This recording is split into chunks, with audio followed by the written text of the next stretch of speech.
Assalamualaikum warahmatullahi wabarakatuh. Perkenalkan, kami dari kelompok 3 kecerdasan buatan akan mempresentasikan eh, program prediksi cuaca kami menggunakan dua algoritma yang saling berhubungan.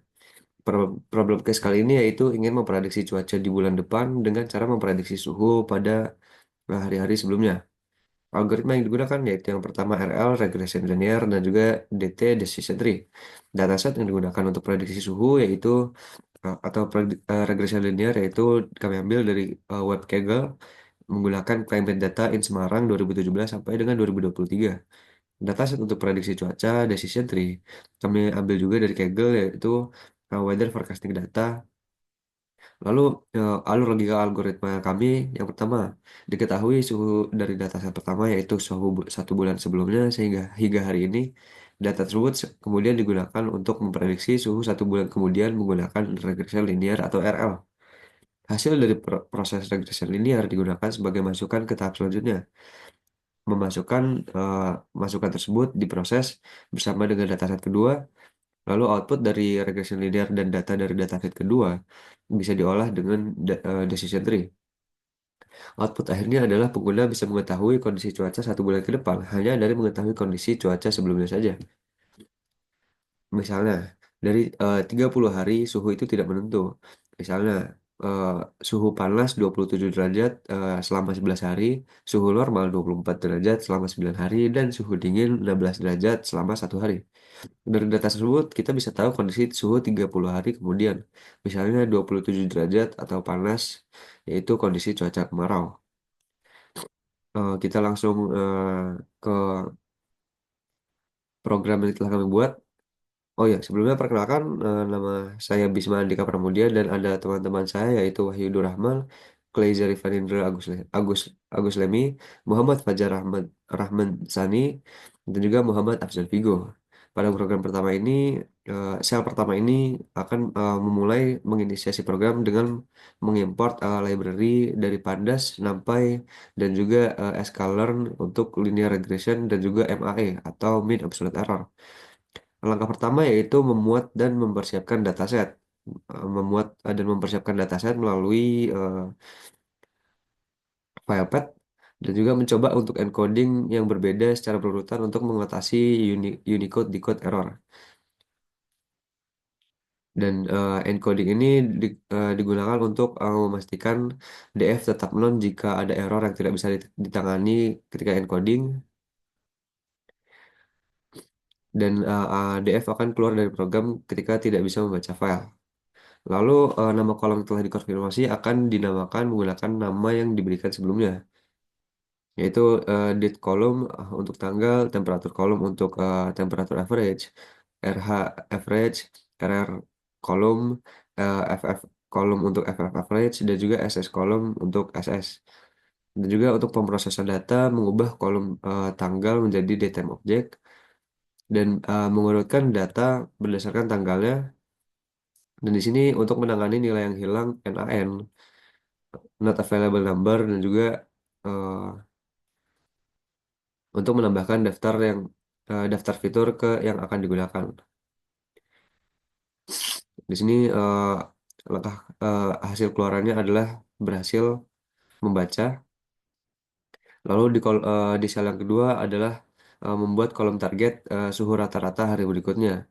Ini adalah jika temperatur kolom tidak ada di DF kolom yang sebelumnya, maka kolom suhu akan tidak akan muncul tidak ditemukan pada dataset. Lalu menghapus baris yang memiliki NaN di kolom target atau fitur utama setelah shift df dropna, dan ini adalah hasil keluaran untuk sel 2 yaitu dataset yang siap misalnya untuk tanggal TN TX temperatur average, lalu RH average, RR, SS, dan sebagainya. Lalu untuk sel ketiga itu mendefinisikan fitur X dan target Y. Fitur di sini untuk list fitur hasil seleksi sebelumnya dan target untuk target suhu rata-rata hari berikutnya. Lanjut untuk sel keempat dilanjutkan oleh teman saya. Untuk sel 4 yaitu membagi data untuk pelatihan dan pengujian time series split, yaitu train itu untuk data dari pelatihan dan tes yaitu untuk data pengujian. Untuk ukuran data train itu 80% dari total datanya, dan untuk total data pengujian yaitu 20% dari total data. Untuk sel 5 yaitu melatih model regresi linear. Itu untuk mempelajari hubungan antara fitur-fitur cuaca saat ini yaitu ekstrem dan suhu rata-rata hari berikutnya yaitu Y-trend. Bawah Mas. Nah, untuk sel 6 yaitu melakukan prediksi setelah model dilatih pada data pelatihan, model digunakan untuk memprediksi suhu rata-rata hari berikutnya menggunakan data pengujian yang tadi, X-test. Untuk sel 7 akan dilanjutkan oleh teman saya. Setelah itu ada sel ketujuh yaitu evaluasi model. Jadi pada evaluasi model ini ada MAE, menghitung MAE atau mean absolute error. Jadi MAE ini membandingkan nilai prediksi Y-pred dengan nilai sebenarnya Y-test. Hasilnya akan disimpan dalam variabel MAE dan MAE itu mengukur rata-rata kesalahan absolut prediksi. Setelah itu ada R2 atau R kuadrat, itu mengukur seberapa baik variasi data bisa dijelaskan oleh model. Nilai berkisar antara 0 buruk sampai 1 sempurna. Hasilnya akan disimpan dalam variabel R2. Jadi nanti akan di print, ditampilkan nilai MAE dengan format dua angka di belakang koma dan menampilkan nilai R squared dengan format dua angka di belakang koma. Setelah itu ada sel ke-8 yaitu contoh output prediksi. Jadi kolomnya ada date, actual, uh, temperature average next day sama predicted average next day. Nah, itu hasilnya akan seperti ini.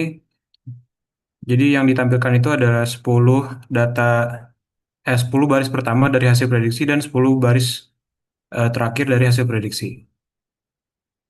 Bisa ditunjukkan, Mas.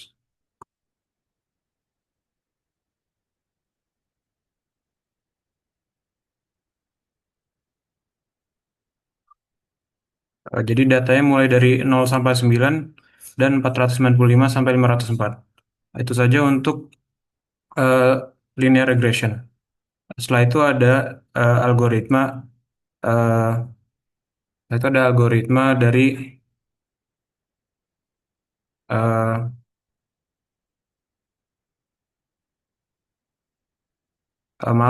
algoritma dari decision tree.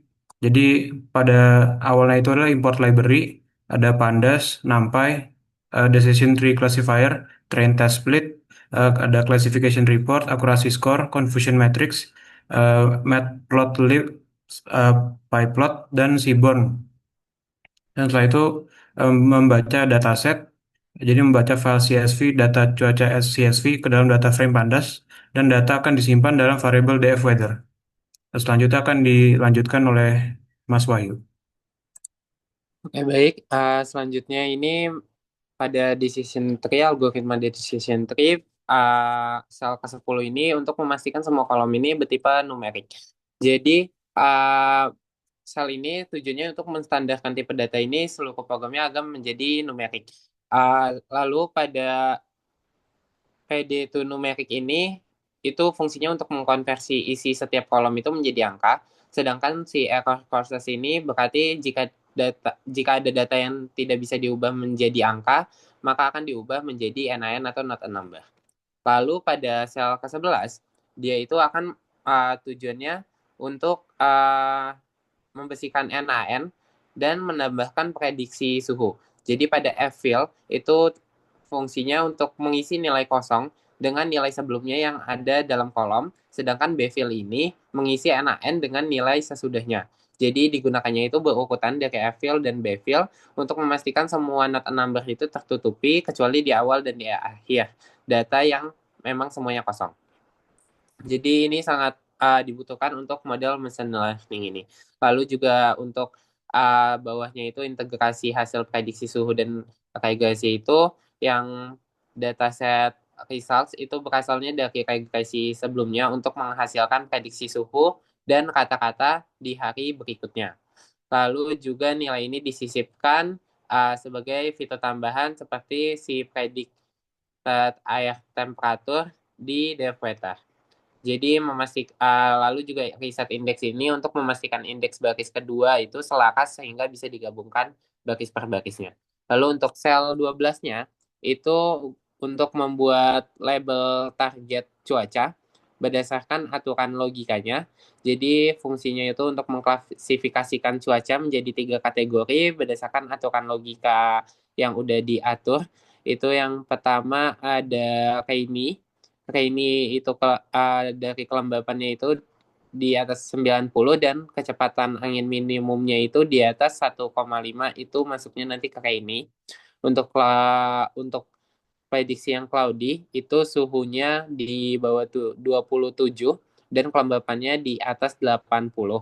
Lalu untuk memprediksi kondisi cuaca sunny itu suhu prediksinya di atas sama dengan 27 dan kelembapannya itu di bawah 70. Untuk defaultnya itu untuk jika tidak memenuhi syarat di atas cloudy.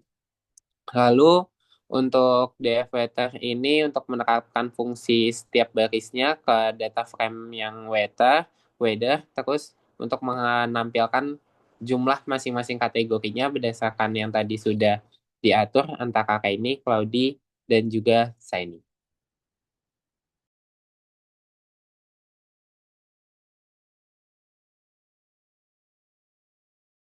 Mohon maaf Mas Vigo, mic-nya belum dinyalakan.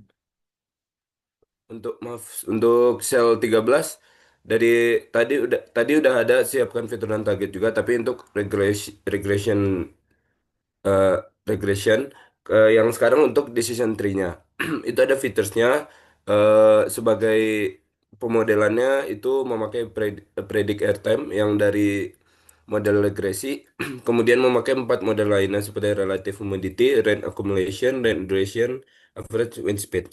Kemudian sel 14 itu sebagai pelatihan dan pengujiannya, dan sel 15 itu untuk melatih model decision tree-nya.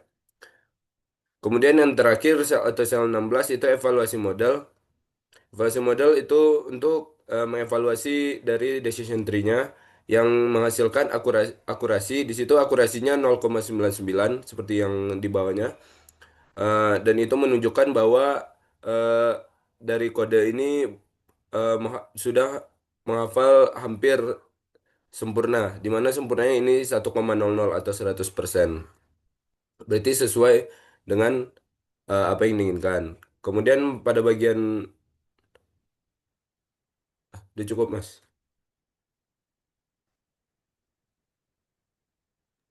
Baik, mungkin itu saja dari presentasi kelompok kami. Sebelumnya kami mohon maaf atas kesalahan baik dari pengucapan maupun penjelasan.